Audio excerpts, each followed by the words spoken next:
good news is I finally made it to my destination, which is something I was secretly hoping that I do, but I didn't have any assurances. So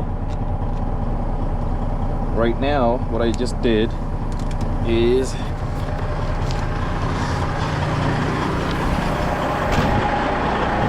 I'm just gonna go to like a parts store and grab the part, come back here. This is my destination.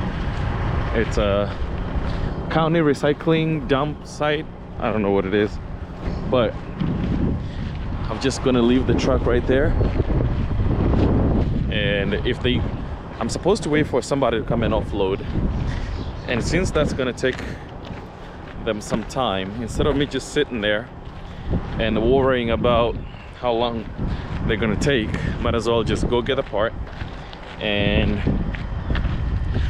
once I get the part, come fix it myself, and that's gonna leave me with plenty of time to figure out what the delivery situation is.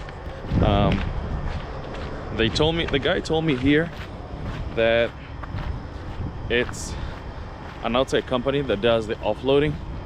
So what I'll do is go leave him with the paperwork.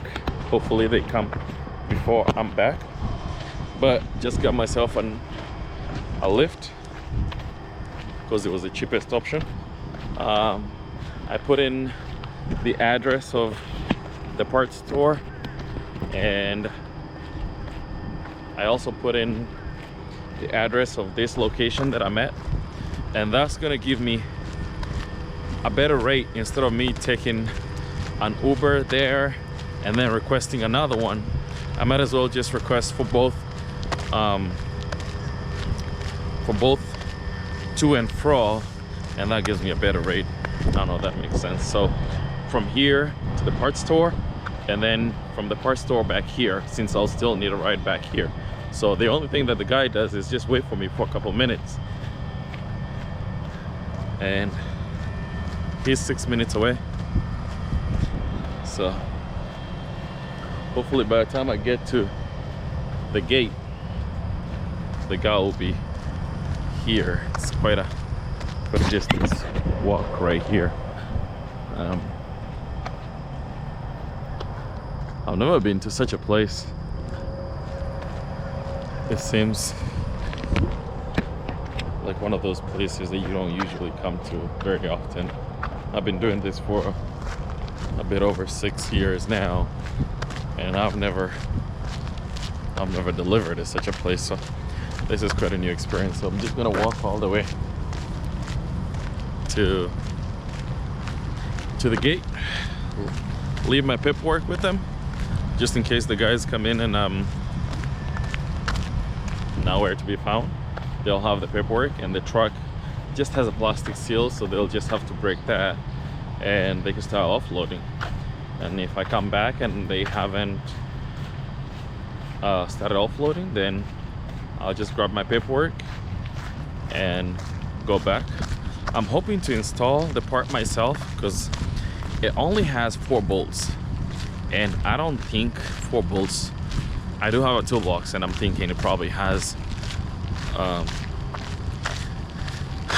the tools required to do the operation. I did struggle in the morning with fixing the belt, but that was because the tensioner is definitely it takes a bit of work and finesse, so that took me a while, but I'm hoping for the best. Surely this truck has just been one thing after the other. The other day I fixed the condenser, and now as soon as I'm enjoying that cool AC and the weather is really just starting to warm up, then it just goes ahead and breaks the compressor. It's like you fix one end of a problem and the other end just gives way. And the AC compressor, to install it is not a problem because I could do that, but then I'll need the guy who does the vacuuming and everything to come back and do the vacuuming again. and input some new Freon, because obviously the one that I got is definitely escaped trucking. The rates are terrible, everything is breaking down. It's one of those situations where what gives up first, your spirit or the equipment? Definitely not me. So let's go get that part and see what we can do. All right.